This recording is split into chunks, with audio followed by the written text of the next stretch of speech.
ہم کیا کہہ سکتے ہیں؟ تو آپ یہ فیصلہ کر سکتے ہیں؟ نورشاہ نے کہا اور شادی نے چونک کر نورشاہ کو دیکھا۔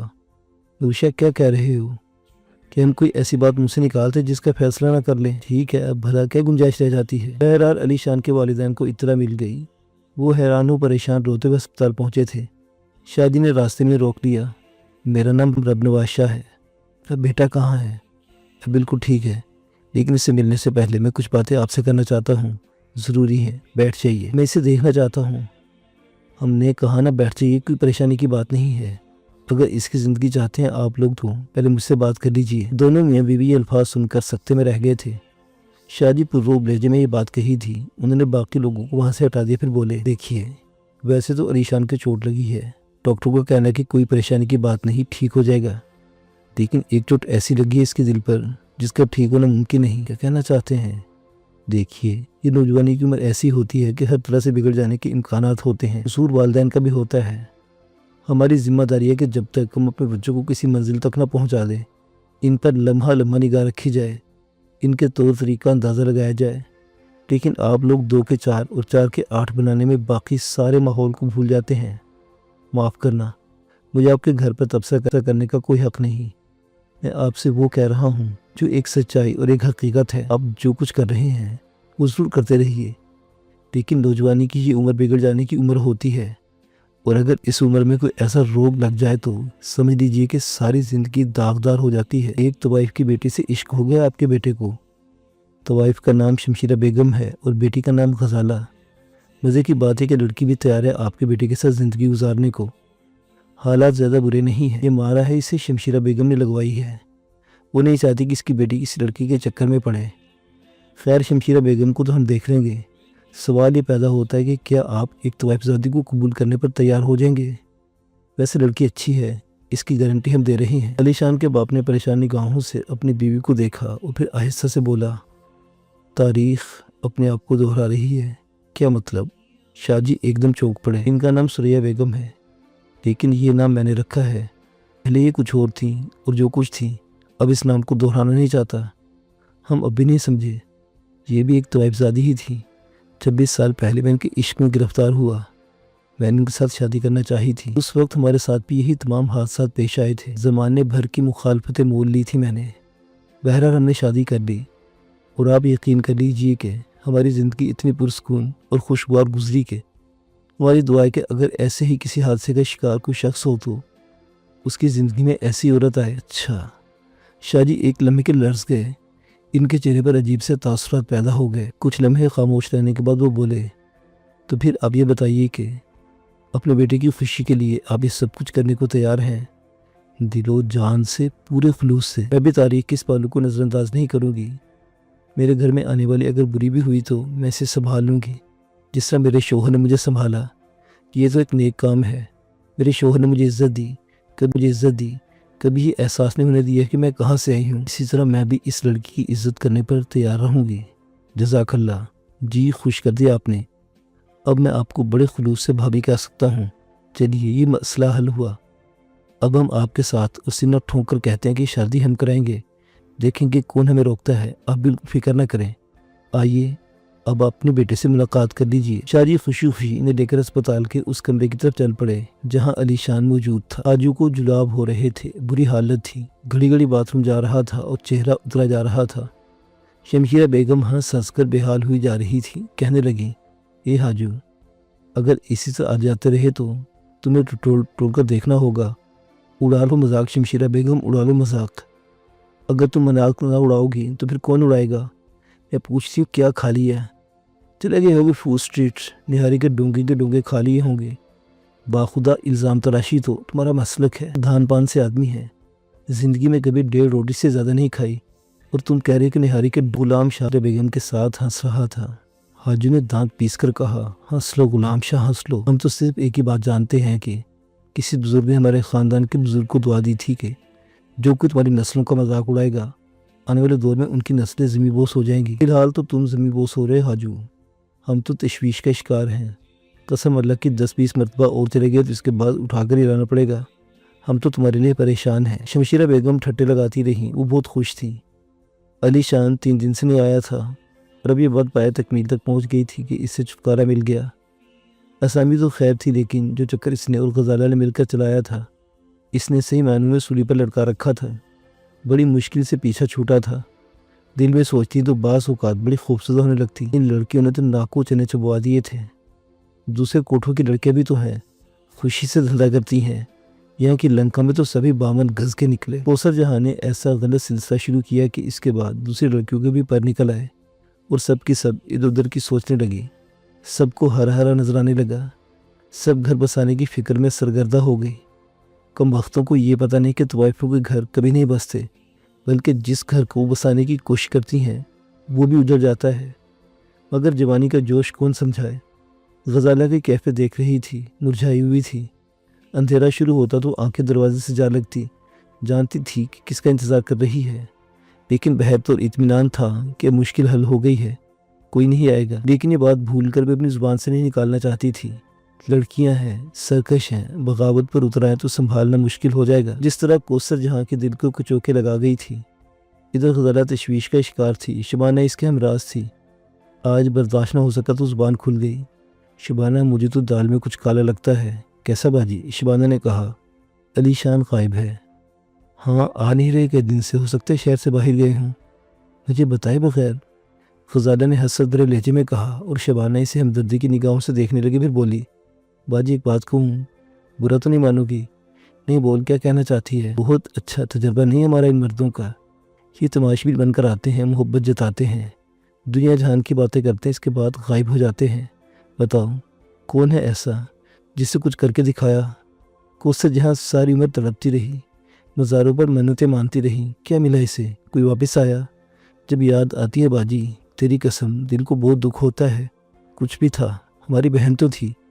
تو کیا شبانہ، علی شان بھی ایسا ہی ثابت ہوگا؟ میں کہتی ہوں اللہ نہ کرے ایسا ہو، مگر آیا کیوں نہیں؟ خدا جانے کتنی بے بسی ہے، کوئی پوچھنے بھی نہیں جا سکتا۔ کسی کے سامنے زبان کھولو تو بات حلق سے نکل کر خلق میں چلی جائے گی۔ یہ تو ہے، شبانہ نے کہا، اور غزالہ خاموش ہو گئی۔ شمشیرہ بیگم ٹو میں لگی رہتی تھی، اس وقت بھی دونوں بہنوں کی باتیں سن رہی تھی۔ اندر داخل ہونے میں کوئی آر محسوس نہ کی، اچانک اندر داخل ہو گئی۔ دونوں بہنیں انہیں دیکھ کر سکتے میں رہ گئیں۔ شمشیرہ بیگم نے غزالہ کو دیکھ کر آہستہ سے بولی، معاف کرنا غزالہ، تیری باتیں سن لی ہیں میں نے۔ غزالہ کا رنگ پھک ہو گیا، پھٹی پھٹی آنکھوں سے شمشیرہ بیگم کو دیکھنے لگی۔ شمشیرہ بیگم نے چہرے پر اداسی پیدا کی اور مغموم لہجے میں کہا، بیٹا اصل میں زمانہ برا آ گیا ہے، جن سے خون کے رشتے ہوتے ہیں انہیں ٹھکرا دیا جاتا ہے، نظر انداز کر دیا جاتا ہے، غیروں پر بھروسہ کیا جاتا ہے۔ میں ماں ہوں تم تینوں کی، ایک کو دیکھو گھر چھوڑ گئی، بچی کو بھی لے گئی، کیا سمجھتی ہو تم؟ میرے دل پر دوہرا زخم نہیں آیا؟ بہت کچھ سمجھایا، بہت کچھ بتایا، کہا تھا اس سے کہ ان سایوں کے پیچھے نہ بھاگو، یہ سائے کبھی ہاتھ نہیں آتے، لیکن نہ مانی۔ یہی دعا کرتی ہوں کہ ان کے لیے کہ جہاں بھی ہوں کسی مشکل میں نہ پڑے۔ اپنا گھر چھوڑ گئی تو کوئی تقدیر نے ہمارے لیے لکھ دیا ہے، اس سے انحراف کرو گی تو بھلا کیسے گزارا ہوگا؟ تقدیر سے کوئی لڑ سکا ہے آج تک؟ ماں کیا کہہ رہی ہو؟ کچھ سمجھ میں نہیں آ رہا۔ یہی کہہ رہی ہوں بیٹیا، جو ہو وہی رہو، اس سے آگے بڑھے تو اپنے راستے بھی کھو بیٹھو گی۔ شمشیرہ بیگم نے اس سے آگے کچھ کہنا مناسب نہیں سمجھا، چلی گئی۔ غزالہ ہول کھا کر رہ گئی۔ ہائے شبانہ، کہیں اماں نے ہماری ساری باتیں نہ سن لی ہوگی تو سن لیں، کیا کر لیں گی ہمارا؟ سب کچھ ہی تو کر رہے ہیں ان کے لیے، پھر بھی کم از کم کچھ پتہ تو چلے کہ آخر علی شان کہاں رہ گئے۔ شبانہ خاموشی سے غزالہ کی صورت دیکھتی رہی، کیا کہتی؟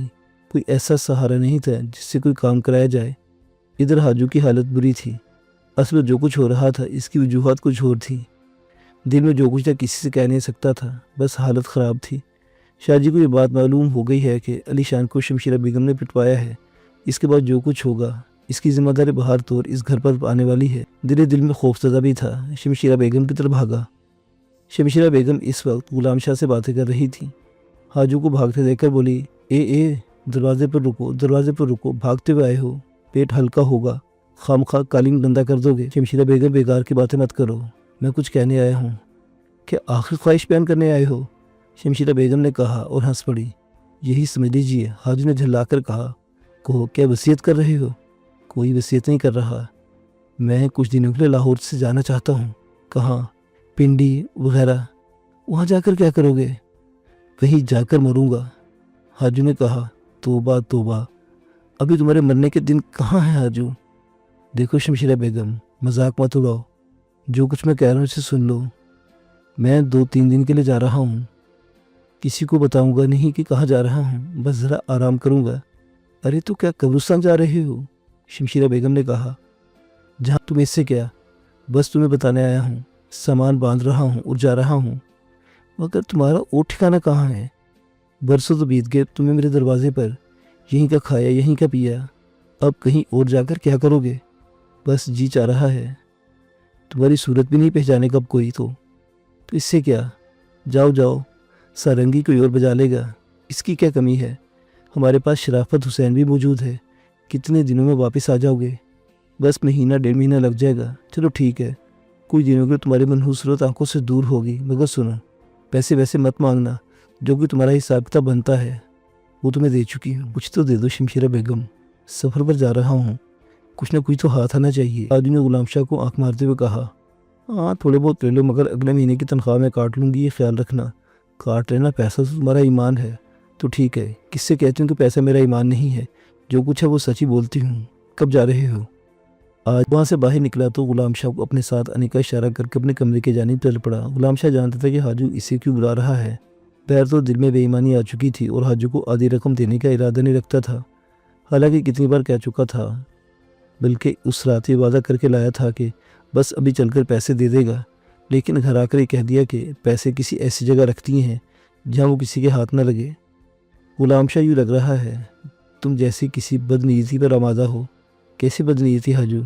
پیسے ابھی تک نہیں دیے تم نے؟ دیں گے یار، ایسی کون سی مصیبت آ رہی ہے؟ میں بتا چکا ہوں کہ میں جا رہا ہوں، تو جاؤ شمشیرہ بیگم، تمہیں تھوڑے بہت پیسے دے رہی ہیں۔ غلام شاہ، شرافت سے پیسے دے دو، ورنہ خدا کی قسم ابھی جاؤں گا شمشیرہ بیگم کے پاس اور ساری باتیں ان سے کہہ دوں گا، پھر انہیں لے کر سیدھا چودھری کے پاس جاؤں گا اور اس سے ساری باتیں کہلوا دوں گا۔ ارے ارے، تم مرچی کو چبا رہے ہو، تھوڑے پیسے چاہیے تو لے لو، جب واپس آؤ گے تو باقی بھی دے دوں گا، پورے 7,500 لوں گا، 7,000 لوں گا، 7,500۔ واقعہ اس وقت 7,500 تو بالکل بھی نہیں، 2-2,500 پڑے ہیں، لے لو، باقی حساب کتاب بعد میں ہو جائے گا۔ دیکھو غلام شاہ، باز آ جاؤ۔ اچھا ایسا کرو، سارا حساب کتاب لگا کر تمہیں 4,000 اس وقت دے سکتا ہوں، باقی 2,500، باقی 2,500 سے 3,000 واپس آ کر لے لینا۔ سوچ لو غلام شاہ، سلطانی گواہ بن جاؤں گا، قسم اللہ کی، سیدھا پولیس میں جاؤں گا، کہوں گا کہ غلام شاہ نے چودھری کے ساتھ مل کر علی شان کو مارا ہے۔ ستیہ ناس ہو تمہارا۔ اچھا چلو 5,000 لے لو، 2,500 تو چھوڑ دو، بعد میں لے لینا، میں وعدہ کرتا ہوں دے دوں گا۔ حاجو کو اندازہ ہو گیا تھا کہ غلام شاہ سے اس وقت 5,000 سے زیادہ نہیں ملیں گے، اس وقت جو بھی مل جائے غنیمت ہے، کیونکہ جانتا تھا کہ کچھ وقت کے بعد شاہ جی کچھ نہ کچھ کرنے ہی والے ہیں۔ بہرحال 5,000 قبول کر لی، اس کے بعد خاموشی سے وہاں سے نکل گیا، جانتا تھا کہ کچھ نہ کچھ ہونے والا ہے، اور جو کچھ ہونے والا ہے اس کی تمام تر ذمہ داری غلام شاہ پر ہوگی، کیونکہ غلام شاہ چودھری سے جا کے ملا تھا، ساری بات چیت اسی نے طے کی تھی۔ بہرطور حاجو کے لیے 5,000 بھی برے نہیں تھے، کچھ دنوں کے لیے کہیں نہ کہیں نکل جائے گا۔ کئی جگہ پرانے دوست شناسہ موجود تھے، لیکن جانتا تھا کہ سب کے سب اب صورت بھی بھول چکے ہوں گے۔ بہرحال کیا فرق پڑتا ہے، یہاں سے تو کچھ دن کے لیے نجات مل جائے گی، پھر واپس آ کر دیکھے گا کہ صورتحال کیا ہے، اگر حالات بہتر ہوئے تو ٹھیک، ورنہ کہیں اور کی راہ لے گا۔ بہرحال ابھی خاصا وقت آسانی سے گزر سکتا تھا، چنانچہ عقل سے کام لیا۔ ادھر شاہ جی دلچسپ مشغلہ ہاتھ آ گیا تھا۔ شمشیرہ بیگم کے دل پر ایک اور چرکا لگ رہا تھا، حالانکہ شمشیرہ بیگم سے شاہ جی کی خاص دشمنی نہیں تھی، لیکن ہیرا منڈی میں داخل ہونے کے فوراً ہی بعد شمشیرہ بیگم ہی سے واسطہ رہا اور شمشیرہ بیگم نے پے در پہ وار کیے تھے۔ خیر اس کا کوئی وار شاہ جی پر آج تک کامیاب نہیں ہوا تھا، لیکن اس نے شاہ جی کو اپنی جانب متوجہ کر لیا تھا، اور کوثر جہاں کے گم ہونے کے بعد شاہ جی کو شمشیرہ بیگم سے ایک خاص قسم کی نفرت ہو گئی تھی۔ نہ جانے کہ ان کا دل میں اب بھی وسوسے کا شکار تھا کہ کوثر جہاں کی گمشدگی میں شمشیرہ بیگم ہی کا ہاتھ ہے، حالانکہ حاجو نے یہی کہا تھا کہ ایسی کوئی بات نہیں، لیکن بس شاہ جی کا دل اس طرح الجھا ہوا تھا، وہ اپنے آپ کو بہلا ہی رہے تھے، اور اب یہ ایک دلچسپ مشغلہ ہاتھ آ گیا۔ علی شان کے والدین مزے کے لوگ تھے، انہوں نے بڑی خوشی سے غزالہ کو اپنی بہو بنانے کا اظہار کر دیا تھا۔ یہ بھی ایک انوکھی بات تھی، اس سے پہلے تاریخ میں کبھی ایسا نہیں ہوا تھا، سارے افسانے جھوٹے ہو گئے تھے۔ آج تک والدین کسی ایسے مسئلے پر مرنے مارنے پر ہی آمادہ ہو جاتے تھے۔ خاندان کی عزت وقار سب کچھ ہی بھیڑ چڑھ جاتا ہے، چاہے خاندان ہو یا نہ ہو، لیکن اصل مسئلہ بھی شاہ جی کے علم میں آ چکا تھا۔ بہت ہی صاف ستھرے لوگ تھے، ورنہ کون اپنی کسی خامی کا اظہار کرتا ہے۔ بہرحال جس تن لاگے وہ تن جانے والی بات تھی۔ علی شان کی ماں بھی اسی جہنم سے نکل کر آئی تھی، چنانچہ اس جہنم کا راز جانتی تھی۔ ادھر علی شان کو جب یہ دلی سکون ہوا تو آنن فانن اٹھ کھڑا ہوا۔ شاہ جی کا سہارا مل گیا تھا اور یہ بھی اندازہ ہو گیا تھا کہ کتنی بڑی چیز ہے۔ چنانچہ رب نواز شاہ جی ہی شاہ جی سے ملے۔ علی شان کے والدین نے اپنے ہاں مدعو کیا، شاہ جی پہنچ گئے۔ اب اس سلسلے میں یہ فیصلہ کرنا تھا کہ آگے کے اقدامات ہوں گے۔ ان کی بڑی اچھی خاصی خاطر مدارت ہوئی، بڑا احترام کیا گیا، اور پھر علی شان کے والد نے کہا، شاہ جی در حقیقت آپ نے ہم پر جو احسانات کیے ہیں ہم ان کا صلہ تو نہیں دے سکتے، ابھی ہمیں آپ کی مدد کی ضرورت ہے۔ شمشیرہ بیگم کو میں بالکل نہیں جانتا، لیکن اتنا جانتا ہوں کہ جو عورت یہ کارروائی کر سکتی ہے کہ بدمعاشوں سے میرے بیٹے کی زندگی سے محروم کروانے کی کوشش کرے، باقی اور بھی کچھ کر سکتی ہے۔ اب آپ بتائیں مجھے کیا کرنا چاہیے؟ کوئی پریشانی کی بات نہیں، نکاح کا دن مقرر کر لو اور کوئی نئی کوٹھی وغیرہ لینے کی ضرورت نہیں، لڑکی تمہارے ساتھ گزارا کر لے گی۔ ہاں، یہاں لانے کے بعد تمہیں ذرا احتیاط کرنا ہوگی، لیکن اس کا بندوبست بھی ہم کر ہی دیں گے۔ اب ایسا کرتے کہ غزالہ کو پیغام بھجوا دیتے ہیں، اسے اپنے ڈیرے پر بلوا دیتے ہیں، علی شان خود چلا جائے گا شمشیرہ بیگم کے یہاں۔ شمشیرہ بیگم نے تو کام ہی کیا ہے، اس کا کام ہو گیا ہے، لیکن آنے جانے پر پابندی نہیں لگائی جائے گی، کیونکہ بات کھل کر سامنے آنی ہی آئی۔ علی شان معمول کے مطابق وہاں جا کر غزالہ سے بات کرے، دن کی روشنی میں وہ ہمارے ڈیرے پر آ جائے، باقی سارا کام ہماری ذمہ داری ہے۔ ٹھیک ہے، نکاح کہاں کرائیں گے شاہ جی؟ ایک چھوٹا سا گھر ہے ہمارے پاس، ہیرا منڈی سے لگ، ہمارے ساتھ چلو، ہم دکھا دیتے ہیں، سارے انتظامات وہیں کر دیں گے۔ علی شان کو بھرپور سہارا ملا تھا۔ ادھر شمشیرہ بیگم کچھ زیادہ ہی خوش نظر آتی تھی۔ علی شان کا کانٹا دل سے نکل گیا تھا، پتہ نہیں کس فطرت کی مالک تھی۔ ان کی زندگی میں جوڑ توڑ کے سوا کچھ تھا ہی نہیں۔ اگر گہری نگاہوں سے دیکھا جائے تو وہ بھی قابل رحم ہستی تھی۔ اتنا کچھ تھا ان کے پاس کہ ہاتھ پاؤں ہلائے بغیر اپنی اور بیٹیوں کی زندگی بخوبی گزار سکتی تھی، لیکن ایک ماحول، ایک ہوس جو اس ماحول کا عطیہ تھی، بس دولت دولت اور دولت۔ اس دن بھی محفل جمی ہوئی تھی، غزالہ کے دل پر چوٹ پڑی ہوئی تھی اور وہ درد بھری آواز میں گا رہی تھی کہ اچانک علی شان اندر داخل ہوا۔ اسے دیکھ کر شمشیرہ بیگم کو یوں ہی لگا تھا جیسے کالی آندھی اچانک ابھری ہو اور اس نے ماحول کو تاریک کر دیا ہو۔ علی شان کے سر پر پٹی بندھی ہوئی تھی، وہ خوبصورت لباس میں ملبوس اندر آیا تھا۔ شمشیرہ بیگم کو سلام کیا، غزالہ کو محبت بھری نگاہوں سے دیکھا اور گاؤ تکی کا سہارا لے کر بیٹھ گیا۔ شمشیرہ بیگم پر تو ایسی بدحواسی طاری ہوئی تھی کہ سلام تک کا جواب نہ دے پائے، لیکن غزالہ کی آواز کا سور ایک دم بدل گیا، اس کے لہجے میں خوشی آ گئی۔ آخر کار جب محفل ختم ہوئی تو صرف علی شان وہاں رہ گیا۔ شمشیرہ بیگم نے اس کے قریب آ کر کہا، خدا خیر کرے علی، کہاں غائب ہو گئے تھے اور یہ چوٹ کیسے لگی ہے؟ بس شمشیرہ بیگم نہ جانے کون کمبخت بلا وجہ دشمن بن گئے، گنڈوں نے گھیر کر مارا تھا اس دن اور زخمی ہو کر اسپتال پہنچ گئے تھے۔ اب خدا خیر کرے، صدقہ دوں گی، نیاز کراؤں گی۔ کون کمبخت تھا جس سے سب کچھ کیا؟ بس کیا بتائیں، تقدیر میں ہی تکلیف لکھی تھی۔ بہرحال آپ کے در دولت پر پھر آ گئے، جگ جگ آؤ، تمہارا گھر ہے، جس طرح چاہو آؤ۔ پھر علی شان اس کمرے میں پہنچ گیا۔ غزالہ بے چینی سے اس کا انتظار کر رہی تھی۔ کہاں غائب ہو گئے تھے علی شان؟ پتہ ہے کیسے کیسے وسوسوں میں ڈال دیا تھا، بتا نہیں سکتی۔ چلو تجدید عشق ہو گئی، دل چاہتا تھا کہ تم انتظار کرو، ظلم کرنے پر آمادہ ہو گئے ہو، خدا نہ کرے۔ تو پھر یہ بتاؤ چوٹ کیسے لگی؟ کون بدبخت ہے جسے چلکا لگایا؟ ذرا دروازہ جھانک کر آؤ، کہیں کوئی سنگن نہ لے رہا ہو، مطلب جو کہا جا رہا ہے کر لو اور دروازہ بند کر دو۔ غزالہ دروازے کی جانب بڑھ گئی، ایک دم سے دروازہ کھول کر دیکھا تو یوں لگا کوئی چھپاک سے وہاں سے ہٹ گیا ہو۔ حیرت سے وہاں سے مڑے بولی، تمہیں اس کا شبہ کیسے ہوا؟ جو کہ دشمن شہر کے قریب ہے۔ کون؟ برا مان جاؤ گی؟ نہیں مانوں گی۔ دیکھو کھیل کیسا کھیل، جو کچھ کرنا ہے اس میں ہمیں بڑی احتیاط کی ضرورت ہے۔ مجھ پر حملہ کروانے والی تمہاری ماں شمشیرہ بیگم تھی کیا؟ ہاں، علی شان نے کہا اور غزالہ کا چہرہ سرخ ہو گیا، آنکھوں میں غصے کے تاثرات ابھر آئے، دیر تک غم و غصے میں ڈوبی رہی۔ شمشیرہ بیگم کو اچھی طرح جانتی تھی، بولی، اماں نے اچھا نہیں کیا، اللہ نے بچا لیا۔ کسی رب نواز شاہ کو جانتی ہو بہت اچھی طرح، تو یوں سمجھ لو کہ میری زندگی انہی کی مرہون منت ہے۔ وقت پر پہنچ گئے، ورنہ شاید غنڈے ہلاک ہی کر دیتے۔ شاہ جی ہمارے فرشتہ رحمتی ثابت ہوئے، ہر دفعہ ہمیشہ ہی ساتھ دی انہوں نے ہمارا۔ معنی لاکھ برا کہیں، لیکن سچی بات یہ ہے کہ کیا کہیں بس ان کے بارے میں۔ مگر اماں نے سب کچھ کر کے کلیجے پر چھری ماری ہے، جی چاہتا ہے خوب سناؤں انہیں۔ ٹھیک ہے غزالہ، مگر بہر تو وہ تمہاری ماں ہے، اب ہمیں ذرا ہوشیاری سے کام لینا ہے۔ میں تو ایک منٹ بھی یہاں نہیں رہوں گی، بس اترو، مجھے ساتھ لے چلو۔